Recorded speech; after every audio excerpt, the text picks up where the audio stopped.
ការងារ designer សប្បាយហ្មងដោយសារអីសប្បាយពាក្យថាកែអាចจะឈប់កែសប្តាហ៍ថ្ងៃអូនកំពុងតែនៅរៀនឬក៏ធ្វើការថ្ងៃរៀនបណ្ដាធ្វើការបណ្ដាបងរៀនជំនាញអីគេហើយកំពុងធ្វើការហ្នឹងធ្វើការជំនាញអីគេដែរហើយឆ្នាំទីប៉ុន្មានអីថ្ងៃរៀនជា media ហើយធ្វើការខាង graphic design ហើយតោះរូបបង media ឆ្នាំទីប៉ុន្មានអីអូនឆ្នាំទី3បងការងារធ្វើជា designer សប្បាយអត់បាយអស់ចាហ្មងការងារជា designer សប្បាយត្រង់ណានិយាយពី3ចំណុចឲ្យគេដឹងផងមើលការងារ designer សប្បាយហ្មងដោយសារអីសប្បាយពាក្យថាកែអាចจะឈប់បាយខ្ញុំសប្បាយចិត្តអូនឯងគិតថាពេលដែលកែទៅអូនឯងអាចរីកចម្រើនត្រង់ផ្នែកអីគេដែរពេលយើងកែទៅយើងខុសក្បាលយើង update ទៅមុខរហូតយើងត្រូវធ្វើយល់ចិត្តមេឲ្យកែ1000 option យើងត្រូវកែតាមគាត់ហ្មងក្នុងនាមជា designer អីទៅដែលធ្វើឲ្យអូនគិតថាធ្វើ design អីមួយដែលអូនឯងគិតថាអូសប្បាយចិត្តជាងគេឬក៏ថាវាជួយសម្រួលទៅដល់ការងាររបស់អូននៅពេលដែលអូនទទួលបានការងារប្រភេទអីឬក៏ប្រេប្រភេទអីគេដែរសម្រាប់ការងារស្រួលរបស់ designer គឺទី1គឺរូបភាពបងតែការច្បាស់បើសិនជារូបគាត់ច្បាស់ poster ទូធ្វើស្អាតយ៉ាងណាក៏អត់ស្អាតដែរនិយាយទៅរូបត្រូវតែច្បាស់ដោយការបង send ខ្ញុំធ្វើ poster អញ្ចឹងគឺច្បាស់រូបស្អាត background ស្អាត clean ហើយបើចង់បានរូបស្អាតទៅថត studio គាត់បានបើសិនជាមានបងប្អូនជំនាន់ក្រោយគាត់ចង់ចូលរៀនខាងផ្នែក designer ដែរអូនឯងមានអីចង់ណែនាំទៅកាន់គាត់អត់បើសិនជាចង់រៀន design យើងត្រូវដឹងពីខ្លួនឯងថាយើងចូលចិត្តខាងហ្នឹងអត់យើងមានដងអត់អញ្ចឹងបើយើងគិតថាខ្លួនយើងមានដងហើយស្រឡាញ់ខាងហ្នឹងចូលខាងហ្នឹងល្អព្រោះរហងៃមានទីផ្សារធ្វើការច្រើនបើអូនឯងថាមានទីផ្សារច្រើនអូនឯងអាចប្រាប់បានអត់ថា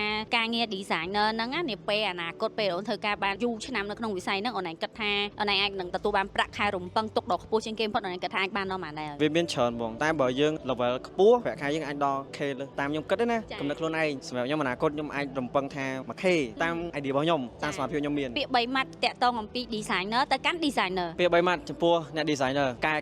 ក្នុងនាមអូនជាបុគ្គលមួយរូបតើធ្វើយ៉ាងណាដើម្បីឲ្យក្លាយទៅជាយុវជនក៏ដូចជាពលរដ្ឋដ៏ល្អមួយរូបនៅក្នុងឆ្នាំ2025នេះដែលអាចនឹងជះឥទ្ធិពលវិជ្ជមានអីខ្លះទៅដល់សង្គមជាតិយើងខ្លីៗពីខ្ញុំទាំងអស់គ្នាយើងត្រូវតែអភិវឌ្ឍជាតិយើងស្រឡាញ់វប្បធម៌របស់យើងចាក់ឆ្ងាយផុតពីគ្រឿងញៀនហើយបើមានពេលតនេយើងគួរសិក្សាអីអ្វីបន្ថែមដែលយើងចូលចិត្តហើយលេងកីឡាបានច្រើនហើយមួយទៀតកុំផឹកច្រើនណាស់បានទេព្រោះឥឡូវយើងមើលឃើញឯងរងថ្ងៃព័ត៌មានគឺថាមានគ្រោះថ្នាក់ចរាចរណ៍ច្រើនណាស់អញ្ចឹងបើអាចយើងកុំផឹកស៊ីល្អផឹកបានផឹកយើងដេកកុំផឹកដើរទៅណាទៀតគ្រោះថ្នាក់ណាគេផ្សេងអរគុណច្រើនអូនឈ្មោះអីគេដែរឈ្មោះស៊ុនហាងវែងបង